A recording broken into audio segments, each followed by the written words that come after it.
Hello friends, welcome to our channel.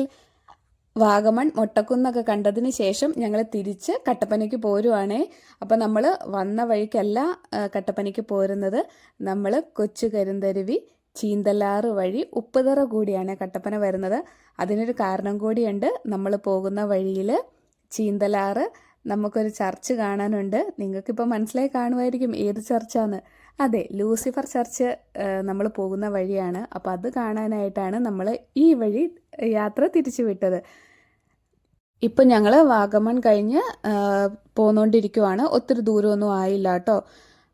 മഴയുണ്ടായിരുന്നു അന്നത്തെ ദിവസം, നല്ല മഴയായിരുന്നു കേട്ടോ. പോരുന്ന വഴിക്കും ഒക്കെ മഴയായിരുന്നു. അതായത് ശക്തമായ മഴയല്ലായിരുന്നു, ചെറുതായിട്ടിങ്ങനെ തൂളി നിൽക്കുന്ന മഴയായിരുന്നു. അതുകൊണ്ട് വീഡിയോയ്ക്ക് കുറച്ച് ക്ലാരിറ്റി കുറവൊക്കെ ഉണ്ട്. അപ്പോൾ എല്ലാവരും വീഡിയോ സ്കിപ്പ് ചെയ്യാതെ ഫുള്ളായിട്ട് കണ്ടോളൂ. നല്ല അടിപൊളി ഒരു ചർച്ചാണ് ലൂസിഫർ ചർച്ച്. അതിൻ്റെ വിശേഷങ്ങളും പോകുന്ന വഴിക്ക് നല്ല അതിമനോഹരമായ കാഴ്ചകളും ഒക്കെ ഉണ്ട് ഈ വീഡിയോയിൽ. അപ്പോൾ ആദ്യമായിട്ട് ആരെങ്കിലും വീഡിയോ കാണുന്നുണ്ടെങ്കിൽ, ഞങ്ങളുടെ വീഡിയോസ് ഇഷ്ടമാവുകയാണെങ്കിൽ ഉറപ്പായും ചാനൽ സബ്സ്ക്രൈബ് ചെയ്യണം, സപ്പോർട്ട് ചെയ്യണം. ഇപ്പോൾ പോകുന്ന വഴിക്ക് ഒരു അടിപൊളി ലൊക്കേഷൻ കണ്ടപ്പോൾ വണ്ടി ഒന്ന് നിർത്തിയതാണേ. നല്ല വ്യൂ അല്ലേ കാണാനായിട്ട്. നമ്മുടെ പശുപ്പാറ, ഏലപ്പാറ ഭാഗമാട്ടോ ആ കാണുന്നത്. ഒരു താഴ്വാര പ്രദേശമാണ് അത്. നിറയെ ഫാക്ടറികളൊക്കെ ഉള്ള ഒരു പ്രദേശമാണത്. ടീ ഫാക്ടറികളൊക്കെയാണേ. ഹൈ റേഞ്ചിൻ്റെ സൗന്ദര്യം ആസ്വദിക്കണമെങ്കിൽ ചെറിയ മഴയൊക്കെ ഉള്ളപ്പോൾ വരുന്നതാണ് നല്ലത്. ഒത്തിരി മഴയുള്ളപ്പോൾ ഹൈ റേഞ്ച് വളരെ അപകടകാരിയാണ്. എന്നാൽ ചെറിയ മഴയുള്ളപ്പോൾ നമുക്ക് ആസ്വദിക്കാൻ പറ്റുന്ന ഒരു കാലാവസ്ഥയാണ് ഈ ചെറിയ മഴ എന്ന് പറയുന്നത്. നിറയെ മഞ്ഞൊക്കെ മൂടി നല്ലൊരു അടിപൊളി വൈബ് തന്നെയാണ് ഹൈ റേഞ്ച് ചെറിയ മഴക്കാലത്ത്. വലിയ മഴ പെയ്യുമ്പോൾ വളരെ അപകടം പിടിച്ച യാത്രയാണ് ഹൈ റേഞ്ചിൽ. ഇതാണ് കൊച്ചു കരിന്തരുവി സിറ്റി. ഇവിടെ നിന്ന് റൈറ്റ് സൈഡിലേക്ക് പോകുന്നത് ഏലപ്പാറ വഴിയാണ്. ഏലപ്പാറ മലയോര ഹൈവേയിലേക്കാണ് എത്തുന്നത്. നമ്മൾ ലെഫ്റ്റ് സൈഡിലേക്കാണ് പോകുന്നത്. Left side Cheenthalar, Upputhara.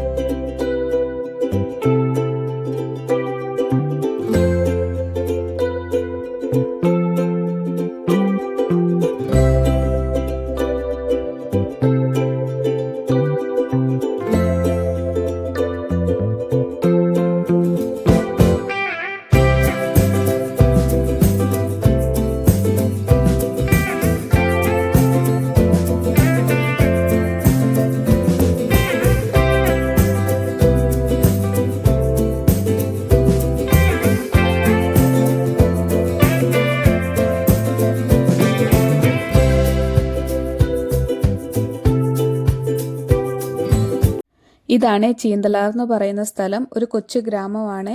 ഇന്ന് ഞായറാഴ്ച ആയതുകൊണ്ടാണ് കടകളൊക്കെ അടഞ്ഞു കിടക്കുന്നത്. നിറയെ തേയിലത്തോട്ടങ്ങളുള്ള ഒരു സ്ഥലം കൂടിയാണ് ചീന്തലാറ്. ഇവിടം തൊട്ട് തേയിലക്കൃഷിയൊക്കെ തുടങ്ങുന്നുണ്ട്.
ജനവാസം വളരെ കുറഞ്ഞ ഒരു സ്ഥലം കൂടിയാണ് ഈ ചീന്തലാറിൻ്റെ ഈ ഭാഗം വരുന്നത്.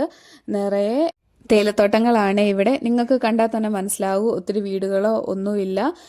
രാത്രി യാത്ര വളരെ പാടാണ് ഈ വഴിക്ക്. വേറെ ആൾക്കാരൊന്നുമില്ല, നിറയെ തോട്ടങ്ങളായതുകൊണ്ട്. കുറച്ചും കൂടെ മുന്നോട്ട് പോയപ്പം വേറൊരു ലൊക്കേഷൻ കണ്ടപ്പോൾ ഞാൻ വണ്ടി നിർത്തി ഇറങ്ങിയതാട്ടോ. ഇവിടെ തേയില കൃഷിയൊന്നും ചെയ്യുന്നില്ല, കുറേ കാടൊക്കെ കയറി കിടക്കുവാണ്. ഒത്തിരി സ്ഥലമുണ്ട് കേട്ടോ ഇങ്ങനെ കിടക്കുന്നത്. നമുക്കിങ്ങനെ യാത്ര ചെയ്യുമ്പോൾ കാണാൻ സാധിക്കും കുറേ സ്ഥലങ്ങൾ ഇങ്ങനെ കാടൊക്കെ കയറി കിടക്കുന്നത്. അങ്ങനെ നമ്മൾ ലൂസിഫർ പള്ളിയോട് വളരെ അടുത്തെത്തിയിട്ടോ. കുറച്ച് ഉള്ളിലേക്ക് കയറി വേണം നമുക്ക് പള്ളിയിലേക്ക് എത്തിച്ചേരാനായിട്ട്. വർഷങ്ങൾക്ക് മുമ്പ് ഇവിടെ ഇങ്ങനെ വഴികളൊക്കെ വളരെ മോശമായിരുന്നു. ഇപ്പം കുറച്ചായുള്ളൂ ഇത്രയെങ്കിലും വഴി നന്നാക്കിയിട്ട്. അങ്ങനെ ദേ നമ്മൾ ലൂസിഫർ പള്ളിയുടെ വളരെ അടുത്തെത്തിയിട്ടോ. സെന്റ് ആൻഡ്രൂസ് CSI ദേവാലയം എന്ന പേരിൽ 1952 ഫെബ്രുവരി 15 നിർമ്മിക്കപ്പെട്ടതാണ് ഈ പള്ളി. ആസിൻവാൾ കമ്പനിയുടെ ചുമതലക്കാരനായ വിൽക്കി സായിപ്പായിരുന്നു ഇവിടെ വസിച്ചിരുന്ന തോട്ടം തൊഴിലാളികൾക്ക് വേണ്ടി ഈ ചർച്ച് നിർമ്മിച്ചത്. നമ്മുടെ ലാലേട്ടൻ്റെ ലൂസിഫർ ഫിലിം ഇറങ്ങിയതിന് ശേഷമാണ് ഈ ചർച്ച് കൂടുതൽ ആൾക്കാർ അറിഞ്ഞു തുടങ്ങിയത്.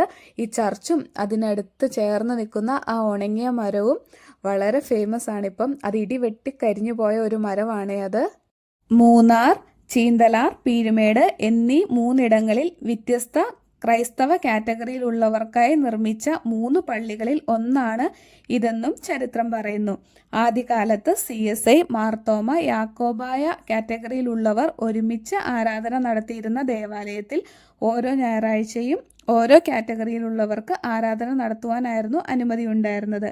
പിന്നീട് മാർത്തോമ, യാക്കോബായ സഭകൾ പുതിയ പള്ളികൾ നിർമ്മിച്ചു മാറിയപ്പോൾ ഈ ദേവാലയം CSI സഭയുടെ കീഴിലായി. കാലങ്ങളോളം ആരും നോക്കാനില്ലായിരുന്ന അവസ്ഥയിലൂടെ കടന്നുപോയ ഈ ചർച്ച് ആ സമയത്ത് ഡ്രാക്കുള ചർച്ച് എന്നായിരുന്നു അറിയപ്പെട്ടിരുന്നത്. 2016 വീണ്ടും ചെറിയ രീതിയിലൊക്കെ ആരാധന സ്റ്റാർട്ട് ചെയ്തിരുന്നു. അതിനുശേഷം 2019 നമ്മൾ ലൂസിഫർ എന്ന ഫിലിമിലൂടെ ഈ ചർച്ച് കാണുന്നത്. ആ സമയത്ത് നിറയെ പൊട്ടിയൊക്കെ പൊളിഞ്ഞു കിടക്കുന്ന ഒരു ചർച്ചായിരുന്നു.